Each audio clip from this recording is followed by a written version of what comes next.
¿Es tu fe frívola e inconsecuente? Pudiera ser que la falta de interés en el Evangelio no se deba al secularismo del mundo. Conversamos sobre la recesión religiosa entre amigos.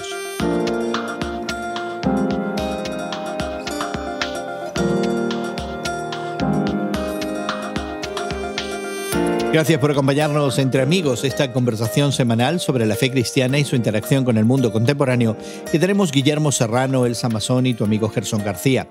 Hoy conversamos sobre la recesión religiosa o la falta de significado y trascendencia de una fe que no es genuinamente cristiana, pero que es tremendamente atractiva a las muchedumbres que pululan las redes sociales. Pero antes queremos invitarte a que te suscribas al podcast que acompaña este programa y que encontrarás en tu plataforma de podcast favorita. Nuestro podcast te ofrece una conversación más extensa y en detalle sobre el tema de hoy y te da también acceso a recursos que podrían ayudarte a considerar este tema. Visita también nuestro sitio en internet radiomoody.org. Hoy consideramos la recesión religiosa o esta falta de significado y trascendencia de una fe que parece cristiana, pero que por ser popular y del agrado de la mayoría, pudiera no serlo. La idea nos llega hoy del portal Lupa Protestante, donde Jaume Trilliné, sociólogo y teólogo, nos invita a pensar en la ausencia de la fe en el mundo, no por el secularismo, sino por la ausencia de un contenido trascendente en el mensaje cristiano.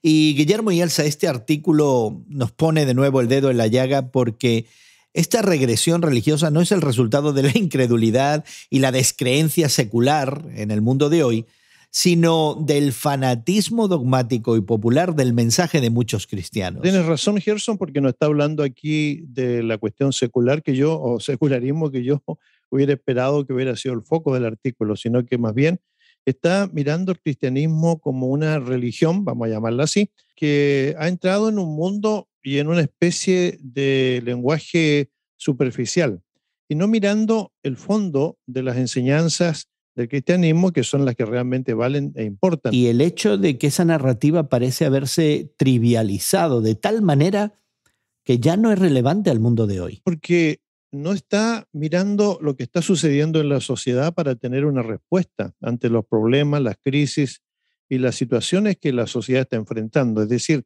la iglesia, en lugar de posicionarse como una fuente de autoridad ante los problemas que el mundo enfrenta, parece como que va de lado, como que vive un mundo muy particular y ajeno a lo que está sucediendo en el mundo. Y parece también que los dos bandos, las dos tendencias teológicas están sufriendo de esta regresión, ¿no? Y parece ser que es la institucionalidad, ¿no? Los sistemas religiosos creados alrededor de la fe, los que están afectando la asistencia, la cercanía, el sentido de relevancia, ¿verdad?, de los feligreses, de los fieles. Si entendí bien el artículo, Elsa y Guillermo, creo que la queja aquí está apuntando más bien a una especie de anticlericalismo, pero ahora interno, es decir, este rechazo a las liturgias, las formas, las expresiones,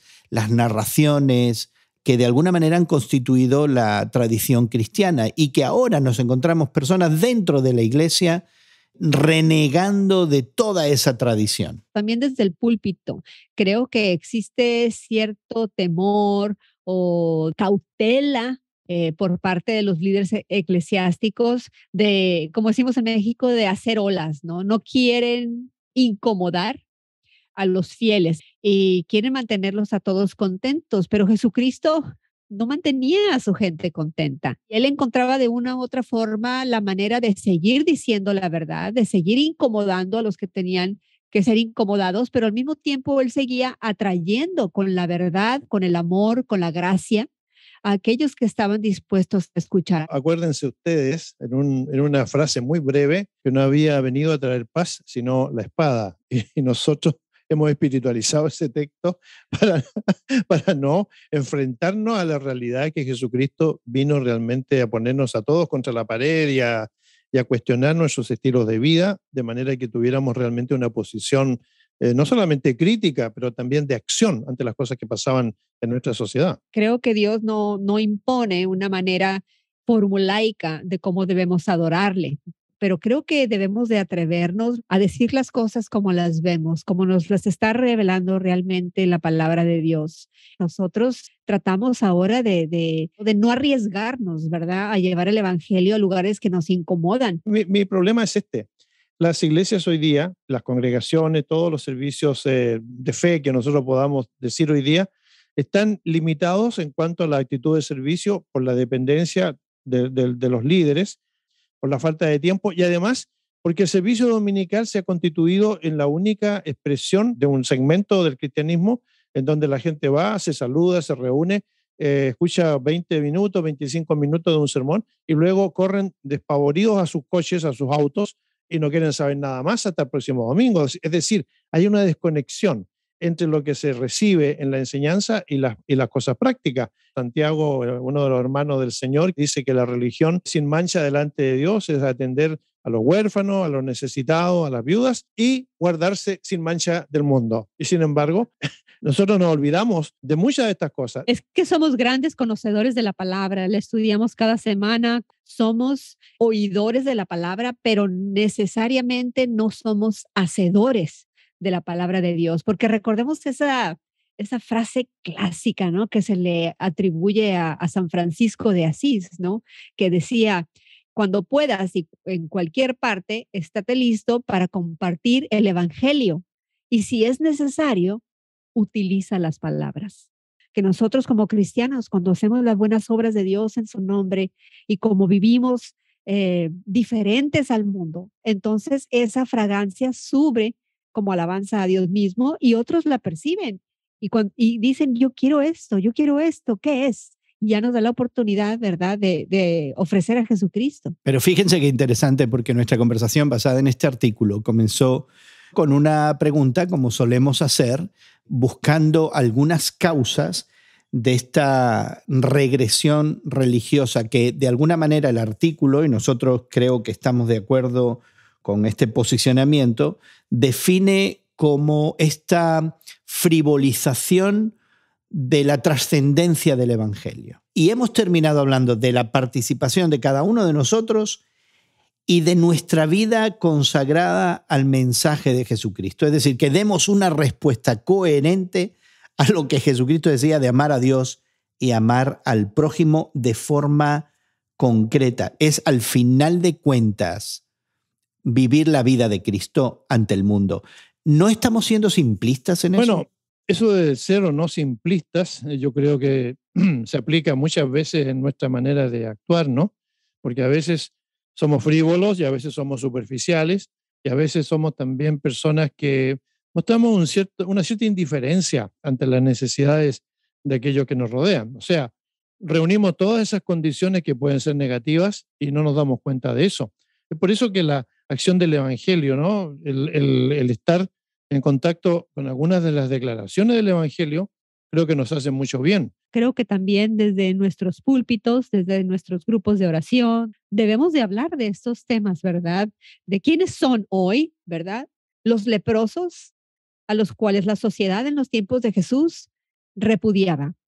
¿Quiénes son los cobradores de impuestos, ¿verdad?, hoy en día a los que la sociedad de los tiempos de Jesús repudiaba?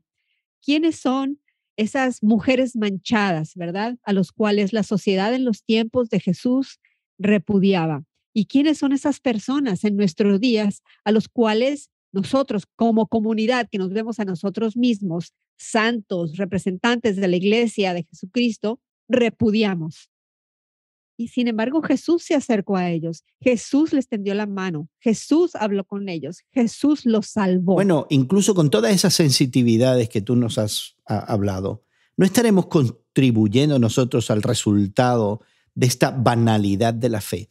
Y entonces yo recordé la carta que Pablo escribe a los Corintios, la primera carta de Pablo a los Corintios, donde les dice: miren, yo a ustedes no llegué con las últimas teorías, ni las últimas cuestiones y filosofías y los últimos mensajes, ni elaboré mensajes tremendos, ni exploré las necesidades particulares de cada uno, sino no me propuse otra cosa entre ustedes que predicar a Cristo y a este crucificado. Yo recuerdo hace poco en el grupo, en la familia de fe donde participo, tuvimos esta consideración y yo encontré esto a veces muy simplista. Nada más a Cristo y a este crucificado, no hay otros temas, no hay otras cosas que deberíamos también estar hablando.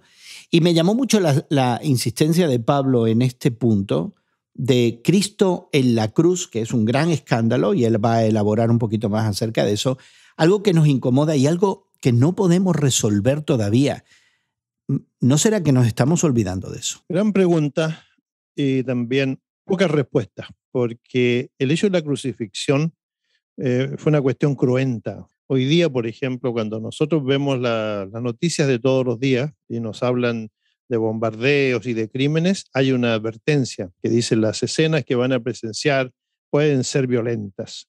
Y entonces a veces aparece incluso la parte más sanguinolenta con una especie de barrido para que nosotros no la podamos ver, ¿no? Pero resulta que la Biblia presenta el hecho de la muerte y del sacrificio de Jesucristo como una realidad aplastante a la cual nadie puede realmente negarse.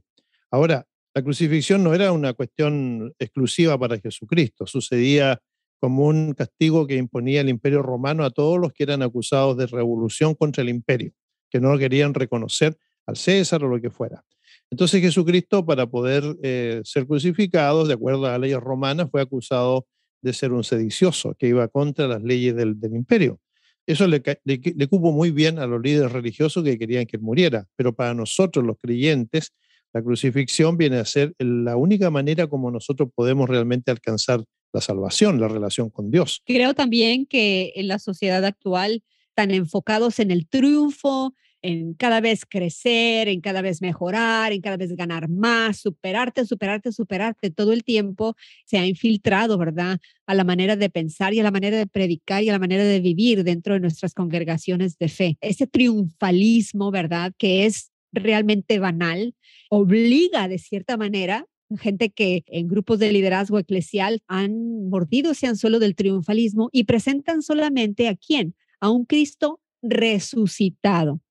Sabemos que Cristo, por supuesto, ha resucitado, pero ¿cuál es el punto de entrada del Evangelio? Tiene primero que morir por nuestros pecados, para nosotros poder satisfacer, ¿verdad?, esa justicia divina. Y el comienzo no es un Cristo resucitado, el comienzo es presentar a ese Cristo, ¿verdad?, que se iguala a nosotros, ¿verdad?, que vino del cielo a la tierra, que se hizo humano, y logra con ese derramamiento de su sangre, con esa muerte, pagar por nuestra culpa y nos hace a nosotros seres que somos aceptados ante la justicia, ante la santidad, ¿verdad?, ante la magnanimidad de Dios. Pues verdaderamente creo que este grupo ha sido muy audaz, quizás no tan sabio como el articulista que comentamos en el día de hoy, Jaume Triginet, y este artículo de Lupa Protestante, algunas causas de la regresión religiosa,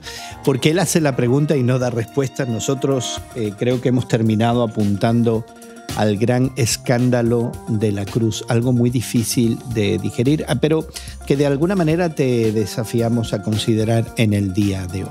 Y queremos invitarte a que explores más de este tema suscribiéndote al podcast que acompaña este programa y que encontrarás en tu plataforma de podcast favorita. Nuestro podcast te ofrece mayor detalle sobre esta recesión religiosa, además de enlaces a los recursos que también hemos mencionado. Visita radiomoody.org para mayor información. Agradecemos a nuestros equipos técnicos de México, Brasil y los Estados Unidos que hagan posible que esta conversación llegue hasta ti. También nuestra gratitud para Elsa y Guillermo por darnos de su tiempo y de su conocimiento y acompañarnos. Y tu amigo Gerson García se despide de ti a nombre de todo este equipo hasta otro momento en el que nos unamos a conversar entre amigos. Una producción conjunta de Ministerio Reforma y Radio Moody.